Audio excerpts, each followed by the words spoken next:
La información de los contenidos multimedia y en los sitios web asociados se proporciona únicamente con fines informativos y educativos.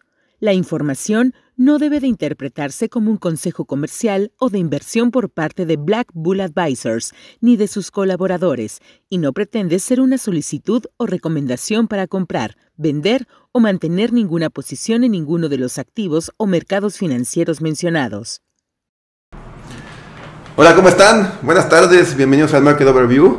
Que este es el Market Overview número 99.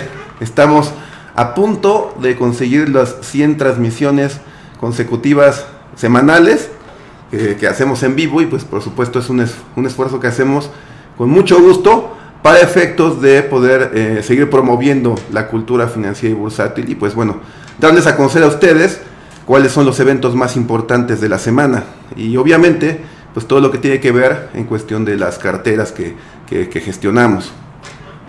Vamos a comenzar con el resumen de cómo va el year to date, es decir, cómo va el rendimiento de los índices o de las bolsas más importantes del mundo y también de los activos bursátiles más relevantes.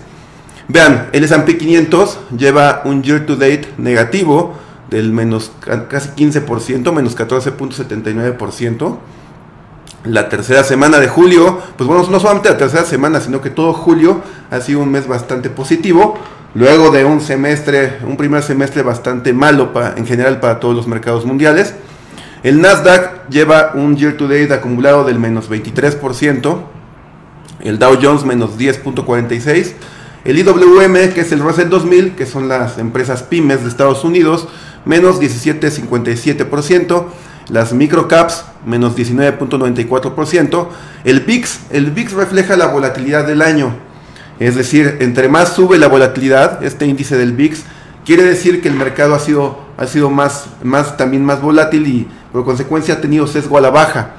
Lo llegamos a ver en una parte del año arriba del 100%, lo cual pues denotaba pues todo el movimiento tan negativo que estaba teniendo el mercado en general.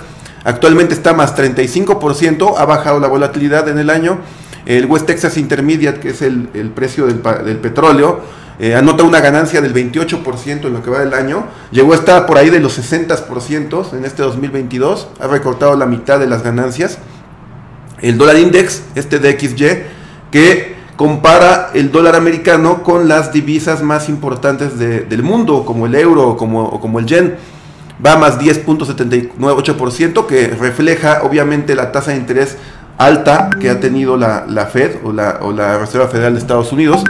El peso se ha comportado bastante defensivo, esto ya lo hemos venido comentando en diversas ocasiones y en diferentes medios. Lleva una ganancia del 0.63%, a diferencia de otras divisas mundiales, el peso ha mostrado cierta fortaleza frente al dólar.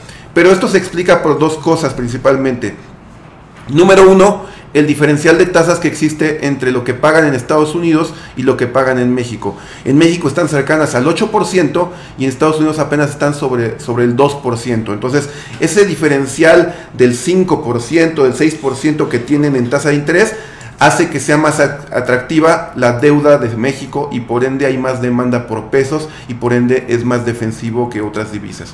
Y el segundo factor es precisamente el petróleo. De hecho, acaba de reportar resultados Pemex, que es la paraestatal más importante del gobierno, y reportó utilidades en este trimestre. Y esto es producto precisamente pues, de que los precios del petróleo han venido subiendo y por consecuencia pues, beneficia a economías emergentes que dependen del petróleo como México.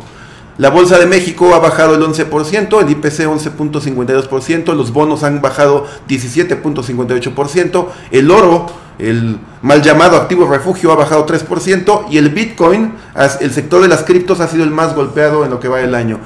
Lleva una pérdida de cercana al 50% el Bitcoin.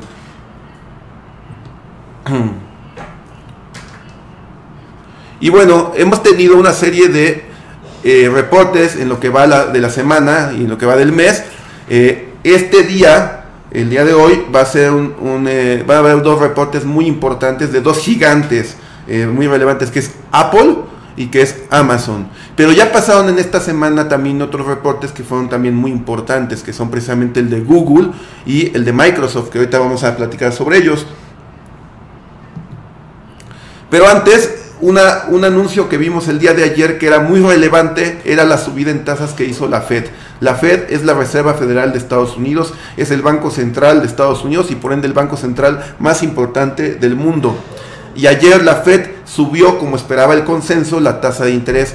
¿Cuánto la subió? La subió 0.75%. Actualmente ya está una tasa anual por el 2.25% en Estados Unidos. La han venido subiendo, ya lo hemos comentado, para efectos de combatir la inflación, para efectos de que baje los precios y que no afecte tanto la economía americana y por consecuencia la economía mundial. Entonces, el mercado tenía miedo de que la Fed fuera a ser muy agresiva y subiera 1% la tasa.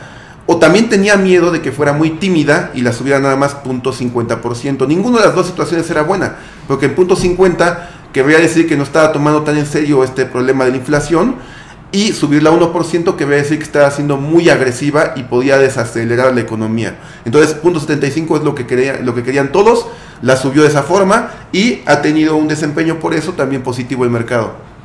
Además, las declaraciones que dio Jerome Powell, que es el líder de la Fed, fueron las siguientes. Dijo: esperamos relajar la política monetaria actual mientras seguimos evaluando su impacto en la inflación y la economía. O sea, ¿qué quiere decir esto? Él está diciendo que espera ser menos agresivo con la subida en tasas de interés de aquí en adelante. Entonces el mercado ya no tiene esa preocupación de que vaya a subir la tasa demasiado fuerte y pueda parar la economía, y por lo tanto, pues por eso se veían las caídas fuertes en el mercado bursátil. Ahorita que ya dijo, bueno, vamos a irnos más tranquilos con la política monetaria, no vamos a subir tanto la tasa de interés, la economía va bien y todo este speech de que la inflación es transitoria, pues le ha ayudado al mercado y eso es lo que ha generado un optimismo en este mes. Vean, se espera que la Fed deje el rango de la tasa anual a cierre de 2022 entre 2.5 y 3%. Actualmente está en 2.25, entonces espera que la puede subir otros 75 puntos base, o sea, 0.75% para quedar en el rango del 3%, pero no más. Habían algunas personas que eran, o analistas muy pesimistas, que estaban viendo que la tasa la subían más del 4% al final del año, cosa que ya dijo la Fed que no va a suceder. Bueno, esto es una gráfica que apoya lo anterior, las probabilidades de cómo ve el mercado, qué es lo que va a pasar. De hecho, el mercado está viendo que van a ser menos agresivos en esta última parte del año, en cuestión de la tasa de interés, y que para el siguiente año probablemente le empiecen a bajar, ¿no? Producto de una desaceleración que ya estamos viendo en la economía. Ahora, los reportes que ya pasaron, les digo, dos empresas ya reportaron muy importantes. Una es Google, que es este gigante de búsquedas y de YouTube y demás. Vean, estos son los números. Básicamente reportó en línea, reportó como esperaba el consenso, un poquito por debajo, pero aún así la acción subió después del reporte. ¿Por qué? No tanto por los números que ya dio, o sea, los números que ya pasaron en el segundo trimestre del año, sino más bien el mercado la premió o empezó a subir su acción porque está esperando crecer a doble dígito los siguientes años, tanto Google como Microsoft. Entonces, lo que ve el mercado es que las empresas o los directores de estas empresas grandotas están siendo más... están siendo un poquito más optimistas para el futuro que viene, y esperan pues ya una recuperación después de esta caída o desaceleración de ingresos que tuvieron. Entonces esas fueron pues excelentes noticias y por eso es que subió su acción. Y lo mismo, vean, ahí tiene el rebote. De hecho, pues bueno, había estado muy castigada, llegó a estar menos 28% en el año Google, y ahora está por el menos 20%, ¿no? Ya ha recuperado cerca de un 10%. Mira, los ingresos de Google se desaceleraron al crecer 13%, sigue creciendo a doble dígito, pero el trimestre anterior había crecido en términos anuales 62%. Entonces es lo que hablábamos, no es que estén mal, es que se están desacelerando, es decir, están creciendo menos que antes. YouTube fue la división con menor crecimiento al reportar un aumento en ventas del 5% contra el 84% que había reportado el año anterior. O sea, una desaceleración brutal. Mucho tiene que ver también con el competidor TikTok. O sea, estábamos viendo que sorpresivamente también ya TikTok le hace competencia a Google en cuestión de los buscadores, imagínense. Entonces no solamente le está pegando a Facebook, a Meta, sino que también le está pegando a este gigante Google, este gigante chino que es TikTok. Ahí están los ingresos de Google. Y después vino Microsoft. Microsoft también, pues otro gigante importante en Wall Street y en el mundo. Microsoft reportó ligeramente por debajo de los estimados de los analistas, igual que Google. Vean, ganancias por acción de 2.23 contra 2.29. Vean el nivel de ingresos que reportan trimestre a trimestre. O sea, Microsoft, reportó casi 52 billones de dólares que vendió en 3 meses, en el segundo trimestre del año. O sea, son 52 mil millones de dólares que vendió solamente en 3 meses. Es una locura. Aunque los ingresos fueron menores a lo esperado, sigue viendo un crecimiento de doble dígito, que es lo que les comento. O sea, ya ven una recuperación en adelante. El segmento que más ha crecido en Microsoft ahora es Azure. Azure son los servicios de nube que está ofreciendo, y pues obviamente pues toda la tendencia va dirigida hacia ese segmento. Vean, subió en una tasa anual del 46% y esperan que el siguiente trimestre siga creciendo a doble dígito. Entonces eso es lo que también motivó al mercado a premiar las acciones de Microsoft. Y hoy reporta Apple. Apple, que sin duda pues es el icono de Wall Street. Apple se ha enfrentado a toda una serie de interrupciones en la producción de productos debido a los cierres por COVID, principalmente en China.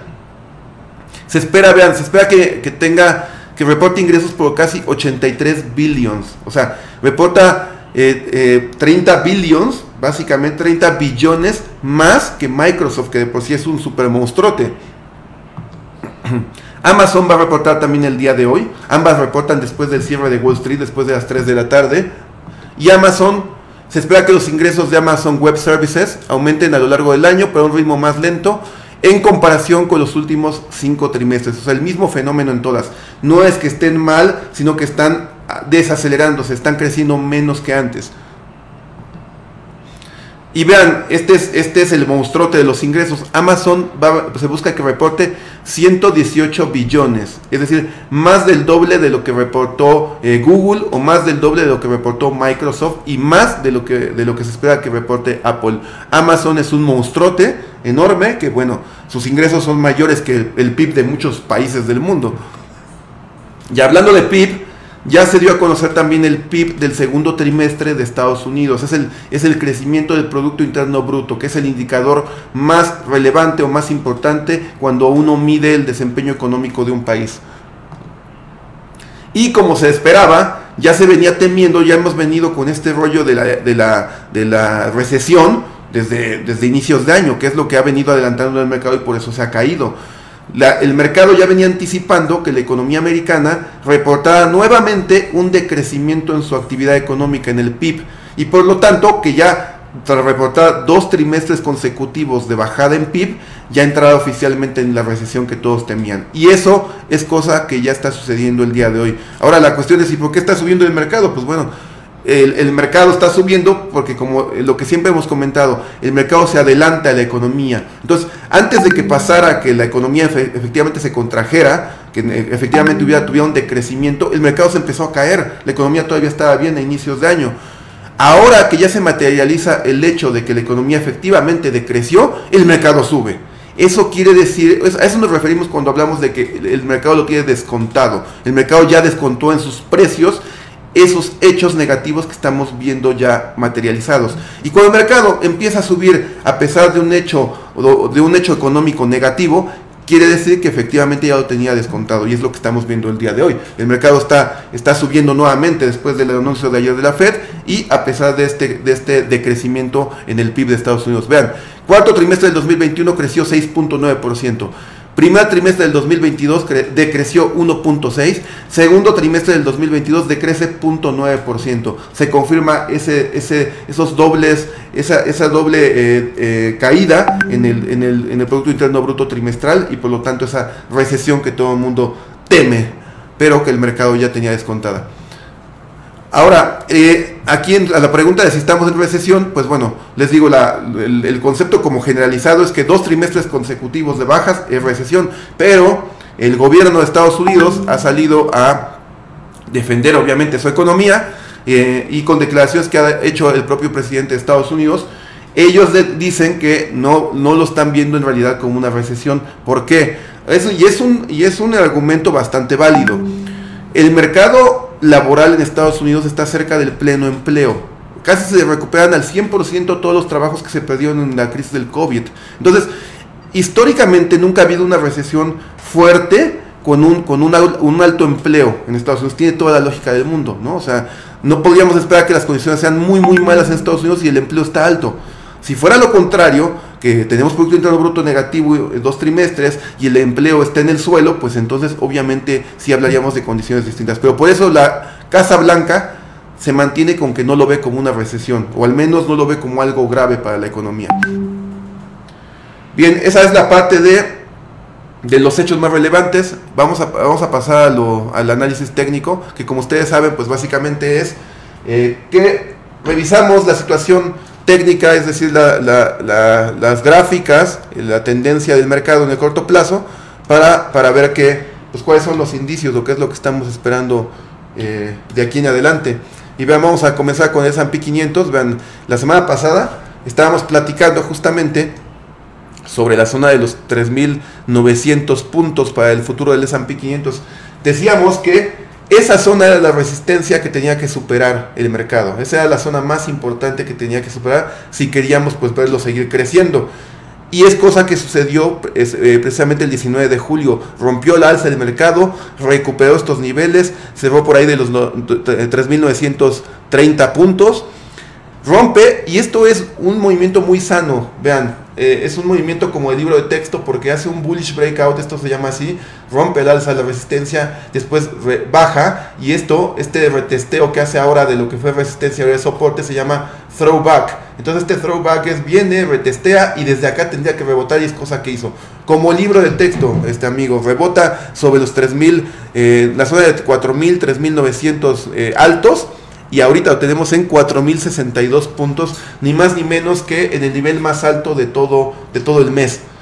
Y entonces, pues bueno, el siguiente objetivo sería lo que veníamos comentando. Esperaríamos que lograra acercarse nuevamente a esta zona de 4.150, 4.160 puntos, que es donde, por lo menos en lo que va del año y lo que hemos visto del año, es donde ha mostrado una resistencia importante. Aquí es donde todos nos había emocionado por ahí de junio 2022.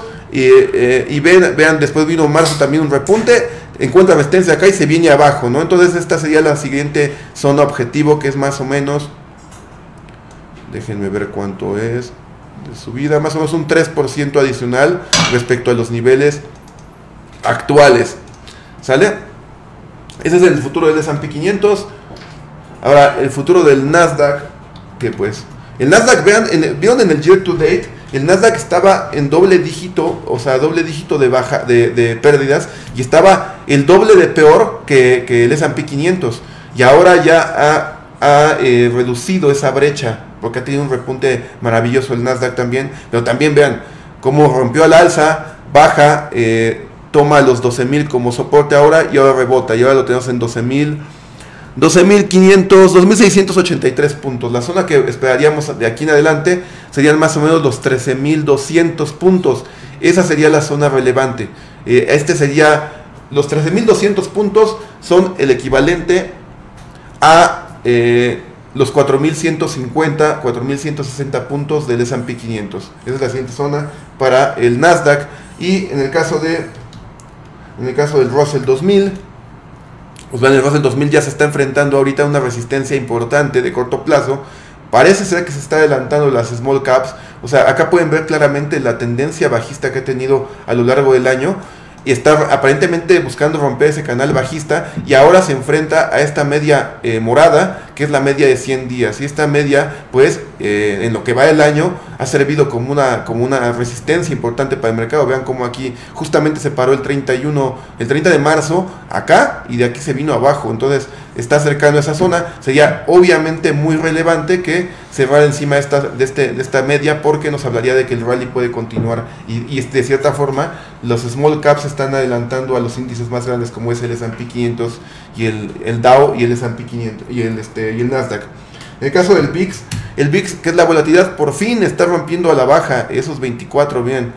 Eso es una muy buena noticia, porque está perdiendo esta zona por fin, y esperaríamos que lograra bajar a lo mejor nuevamente a los 18 altos, 19 bajos. Esto hablaría que la volatilidad todavía tiene tramo a la baja y por lo tanto el mercado todavía tiene tramo a la alza. Entonces es un conjunto de factores que pueden generar pues más optimismo en el mercado. En el caso del DXY, que es el dólar index, vean, también sería relevante que perdía esta zona, la zona de los 106, para que tuviera una bajada más pronunciada y eso le dé un respiro a otras divisas mundiales y además pues también pueda continuar el rally en los mercados. En el caso del oro, pues les digo, no, el oro ni fu ni fa, vean, apenas está empezando a reaccionar un poco, pero en realidad pues está negativo en el año todavía. Es curioso cómo pues el oro debería de ser un activo refugio en teoría, y más ahorita ya confirmándose la desaceleración, pero pues bueno, el mercado no lo ha tomado así, le ha pegado también mucho lo de las tasas, entonces pues bueno, no ha tenido un desempeño tan positivo. ¿Qué otra cosa? El Bitcoin, pues bueno, vean el Bitcoin recuperando, llegó hasta por ahí de los $18,600, recuperando los $24,000, pero pues todavía muy por debajo del nivel que alcanzó, que tenía a inicios de año. Vean, estaba en $48,000. Entonces, para los amigos de los ojitos láseres, pues bueno, todavía está muy por debajo el Bitcoin. Ha estado también muy rezagado respecto al Nasdaq, porque el Nasdaq lleva un year to date del 20 y tantos por ciento, 22%, y el Bitcoin lleva el menos 50% casi de caída, ¿no? Y ha arrastrado pues, en conjunto a todo el mercado de criptomonedas. Pero esa es la perspectiva. Esperamos, en resumen, que siga el rally en el mercado y que el S&P 500 pueda llegar a la zona de 4.150, 4.160 y 12.300 puntos del Nasdaq, y que la volatilidad siga con sesgo a la baja para que pueda llegar de esos 23 más o menos puntos que tiene actualmente a más o menos los 19 altos o 18 altos o 19 bajos. Esa sería la expectativa. No sé, Pablito, si tienen algún comentario, alguna duda. Dan Arevalo te manda saludos. ¿Cómo estás, mi amigo Dani? Qué bueno que te uniste con nosotros. Y también Karel dice que felicidades por ser el MOD 99. Gracias, contadora, gracias. Y qué bueno que te conectaste. Ya vamos a celebrar el 100. Y que vamos a comenzar temprano en ese, ¿verdad, Pablito y Brian?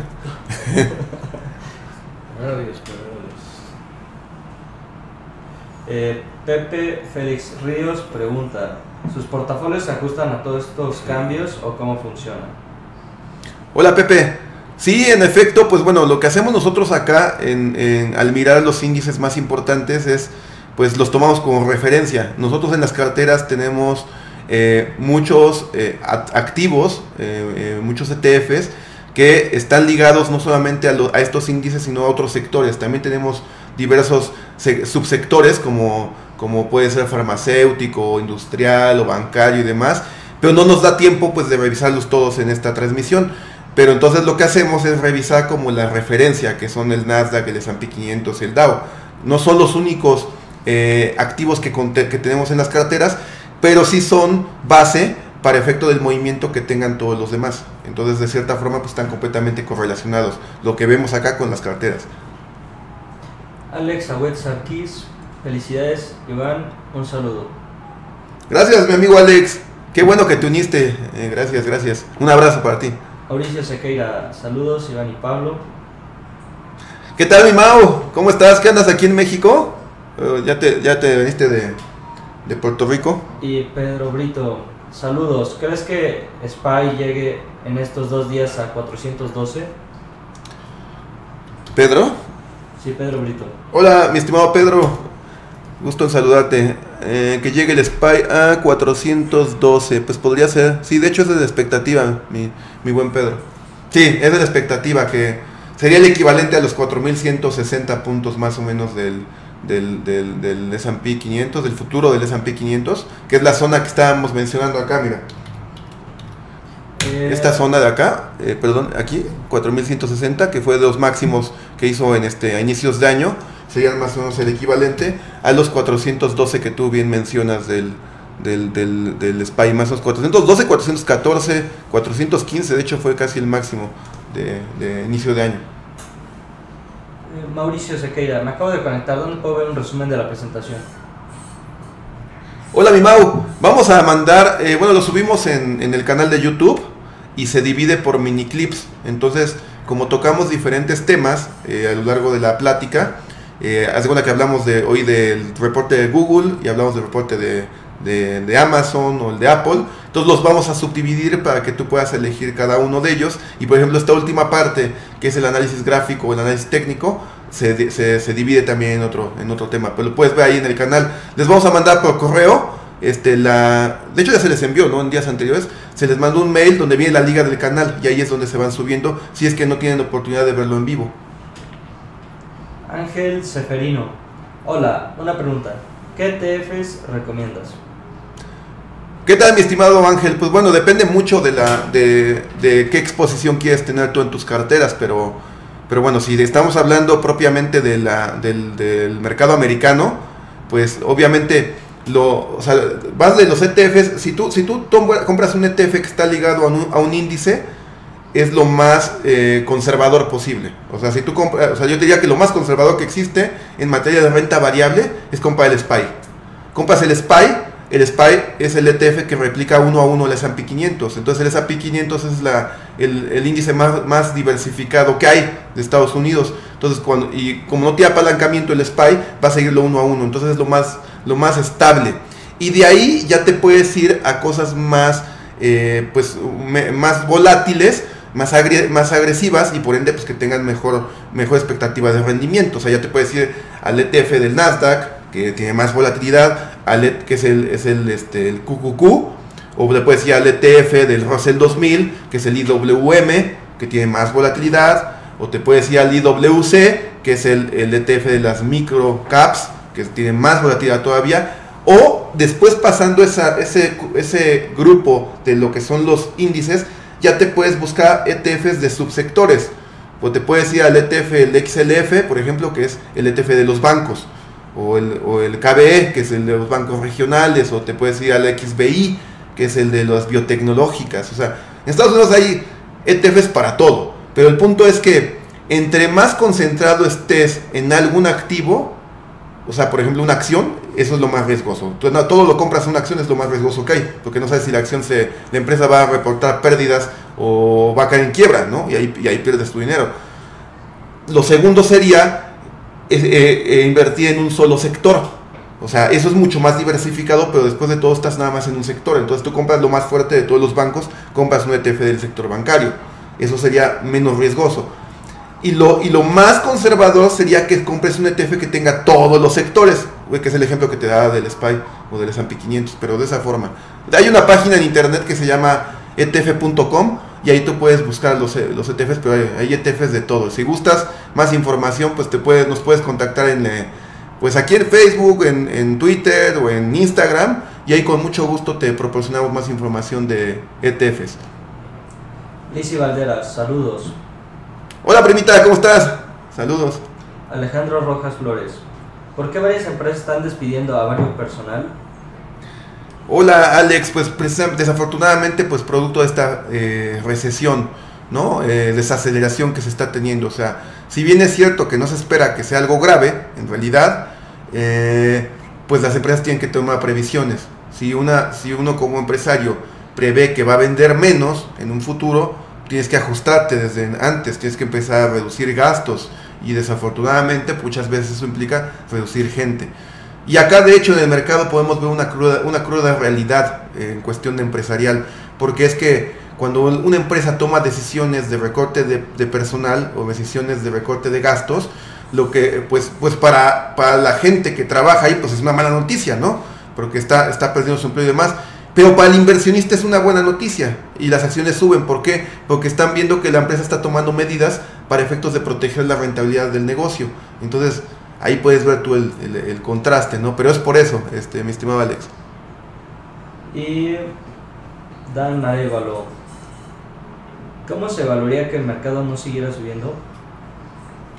¿Cómo se evaluaría que no siguiera subiendo? Que el mercado no siguiera subiendo. O sea, ¿cómo nos podemos dar cuenta si ya no va a seguir subiendo, mi Dani? ¿O cuál es a qué te refieres? ¿Sí? Creo que sí, a eso se refiere. ¿Sí? ¿Cómo determinamos si ya no va a seguir subiendo? La resistencia. Ah, ya. Yo creo, mi Dani, que pues la que no pase esas resistencias, ¿no? O sea, el movimiento normal y esperado que se ve en el mercado, este es del S&P 500, el movimiento que esperaríamos sería que encuentre resistencia sobre esta zona de 4150, 4160, es normal. Entonces, si acá llega y se empieza a regresar, es normal, no pasa nada. Pero no tendría por qué volver a perder estos niveles de 4000 altos, 4100, 4050 por acá. Mira, aquí tiene un soporte que es el soporte que respetó en estos días antes del Producto Interno Bruto. Entonces, se puede regresar a estos niveles de acá, sería algo normal, no pasa nada. También es normal si encuentra resistencia acá y se empieza a regresar, pero lo que no sería normal es que perdiera estos niveles. Si pierde estos niveles nuevamente, pues estaríamos hablando que ya terminó el rebote, y entonces estaríamos esperando a que se vaya a niveles mínimos del año, ¿no? O que vuelva a ser nuevos mínimos en el año. Ahora, si se regresa sobre los 4160, se viene para este nivel cercano a 4000, rebota y ahora rompe al alza, esto es el movimiento natural que esperaríamos. O bien que se siga derecho y lo rompa al alza. O sea, ya sabes que el mercado actúa de formas diferentes, pero respondiendo a tu pregunta, si pierde estos niveles que vimos de soporte esta semana, eso sería la señal como para saber que ya no va a seguir subiendo y que se va a ir más abajo todavía. ¿Sí? Sí. Muy bien amigos, les agradezco mucho que hayan entrado a esta transmisión con nosotros. Los esperamos la siguiente semana, jueves, para la transmisión número 100. Vamos a seguir mejorando este formato, esta información, y pues esperamos contar con su asistencia y participación. Mil gracias y les deseamos una excelente semana, cierre de fin de semana ya casi, cierre de mes, que sea buena suerte para todos y un abrazo por parte de todo el equipo de Black Bull a ustedes. Saludos.